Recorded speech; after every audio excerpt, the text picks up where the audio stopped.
Hey, Bayek, it's me, Ian. And in today's video, we're going to talk about the butterfly effect from 2004. And believe you me, this film just gets better and better.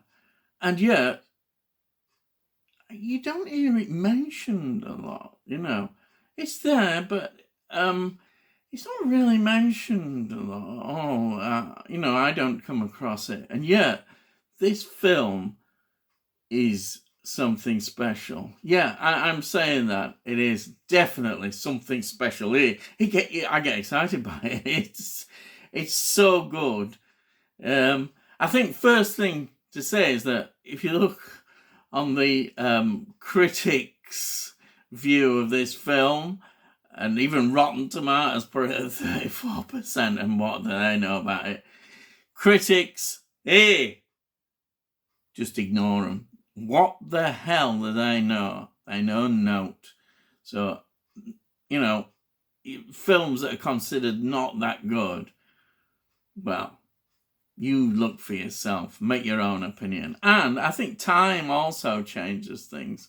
Maybe sometimes, the kind of reflection we have and what our knowledge in life, and we get a different viewpoint of what a film is and the knowledge of it. So this film, The Butterfly Effect, is effectively sci-fi supernatural horror film.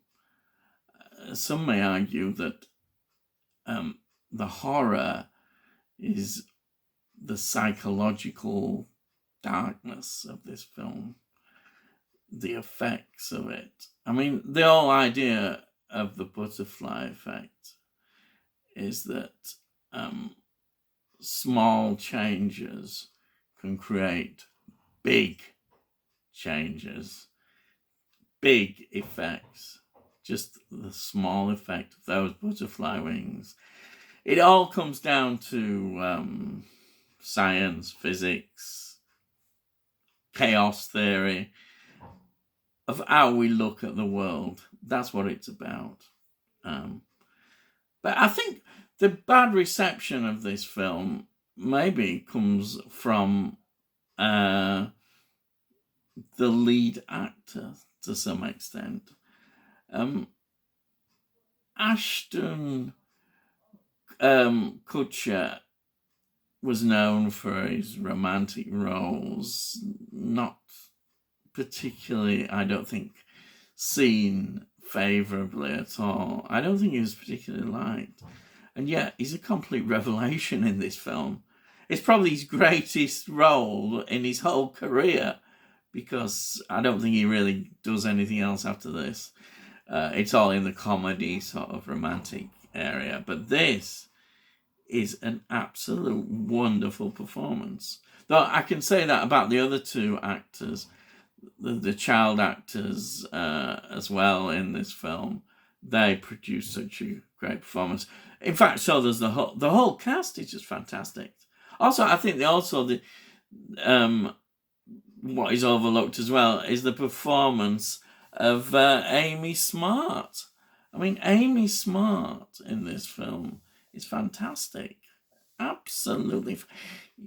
She, in fact, she really plays 4 versions of herself absolutely wonderfully. Really spot on. And you think, wow, that is impressive. But as I say, the whole cast is absolutely fantastic. Now, this film was directed and written by Eric Bress and Jay Mackay Gruber. Jay Mackay Gruber. Now, these were both famous before this film for Final Destination 2, which, if my memory is right, is the one with all the road crashes, which is another good. I like the Final Destination series, and that's another good one. But they were known for that. But they wrote this script, and to be honest, it seems that people at first were impressed with the script, but were worried about it as well, because it does actually have a lot of dark things. And that's the thing, though we're sort of dealing in what you might call fantasy area, it isn't. A lot of this is based on reality. And I think it's a good thing in the film, because it grounds the film. It gives it a wider look at how things could be. I mean, sexual and physical abuse and paedophilia are very sort of dark areas to look at. And this film doesn't shy away from the damage that causes and the effects it has in society. And that's something that brings out the reality side of this. Also, I think this is a love story as well. A love story between two people, but it's also a love story of family as well. How families break up, how families that are not, everything's all sweet and nice, and how other factors are also there in lives which affect how we live. And mental illness. I mean, mental illness nowadays is much more talked about. And this as well brings that into it. The fact that Evan, the father and grandfather were, basically very damaged people who had massive mental health problems. In fact, they were so bad they were put in like asylums, if you want to put it like that. And there's a history there, and we get that, the effects that has. People basically wanting to belong, finding their identities as well. That's another important aspect to this film. I mean, the thing about this film is that the deeper you go into it, you come out thinking, crikey, this and that, and you just go deeper into it. And I remember when I first saw it, I thought, oh my, I've got to watch this again. It's a film that you are rewarded each time you actually watch this film. You see more and more in it. And it's just as relevant, I think, today. Yes, today. This is just as relevant that you can watch this film. Yeah, I know there will be certain people saying, no, blah, blah, blah, blah. But, everybody's got their own taste. But for me personally, I think this is a great film and should be loved. It should be loved for what it is. And that is a really great film. I mean, you can't argue with it, I've always been a big fan of time travel, as you might have guessed with some of the things. Right back from a child, I was interested in, I think it's Doctor Who that's had the big influence on that.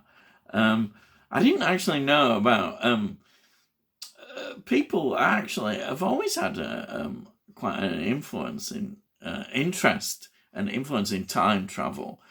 I didn't realize that the first, what you can classify talking Hollywood film was in 1933 Berkeley Square, where there's go back in time. And that is quite early. Apparently, I mean, I don't know a great deal of research on this, but apparently the first actual film showing time travel is from about a French film from about 1910, which shows this. The interest has been there, as we know how popular H.G. Wells was and all that. So time travel then nicely links up with all this. I mean, what it is we all love to think, what if, in our lives, we think, what if I'd have done this? What if I'd have done that? I think about it all the time in my childhood. Oh, what if I have taken this path? What if I'd have done that? It's a question that we all delight in, wondering about. But this film combines so much of that, but takes us into other areas, other serious areas. I'll just talk quickly also about this actual version. You can still get this one. This is an American import.